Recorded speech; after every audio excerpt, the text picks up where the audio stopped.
A servant, opening the door with well-worn deference, bowed briefly and generally to the crowded chamber.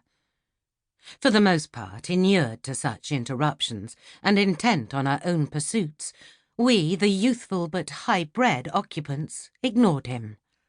There was music. There were books and counter-games. There were small animals to be teased and cosseted. The boys were clustered round a longbow in need of repair. We, my sister and female cousins, were draping a length of luridly vermilion embroidered cloth, discovered in one of the king's 12th night dressing-up coffers, around the short figure of Princess Isabella. The servant cleared his throat, to no avail.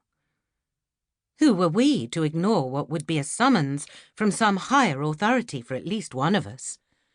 We, as we were all supremely well aware, were of the highest blood in the land.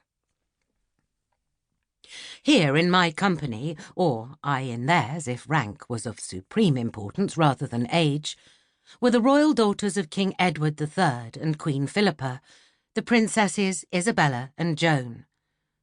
There, his head bent over a harness, working with ferocious attention at a detached buckle, was William Montague, heir to the Earl of Salisbury, who was at the moment prisoner in France, captured during the French wars. The vivid dark-haired lad, with the bow in his hand, reattaching the bowstring with some skill, was Edward of Woodstock, the heir to the throne, who should have been engaged with the master-at-arms in polishing his military skills, but had escaped to talk battles and horses with William Montague and my brother John, Earl of Kent, for all his youth. And then there was Lionel, another prince of the king and queen's growing family, still barely 2 years, and under the close eye of his nurse as he staggered on unsteady legs after his magnificent brother. The servant, undeterred by our lack of response, for which Queen Philippa would have taken us to task, for nothing excused ill manners in her book of how royal children should be raised, allowed his eye to discover and rest on me. I was sitting on the floor, passing pins to my elder sister Margaret, with instructions on how to fit the damask bodice as becomingly as possible to Isabella's flat chest. The servant loomed over me. I looked up. "A message for you, Mistress Joan. Your lady mother, the Countess of Kent, has arrived. She wishes to see you, if you will present yourself at her chamber." When I did not stir, other than to hand another pin to Sister Margaret, he added, "Now, mistress. Not some time at your convenience, it might be best." So, my mother was at Windsor, and it was implied by being graced by her full title rather than the simpler Lady Margaret, in a hasty mood.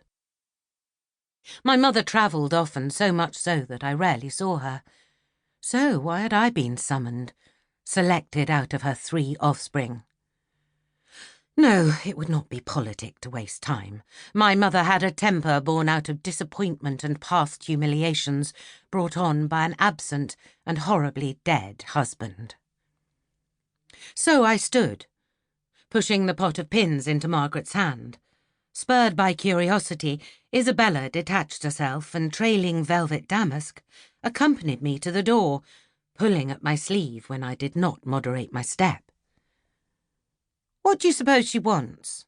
Isabella, 4 years younger than I, was considered precocious for her age. "Have you committed some sin? If you have, I don't know about it." Her eyes gleamed with the prospect of some conspiracy. "Tell me." I had no intention of telling Isabella, an inveterate gossip, anything at all. "I will soon know," I said. I looked down at my sideless surcoat, pulling it and the sleeves of my undergown into order. I had not dressed with any care that morning, nor had sitting on the floor improved my skirts that were now creased. My mother had an eye for appearances, and she was not tolerant. If it were a matter of sin, better not to earn her displeasure before she took issue with me. Let me. Accepting my brusqueness as normal in the circumstances.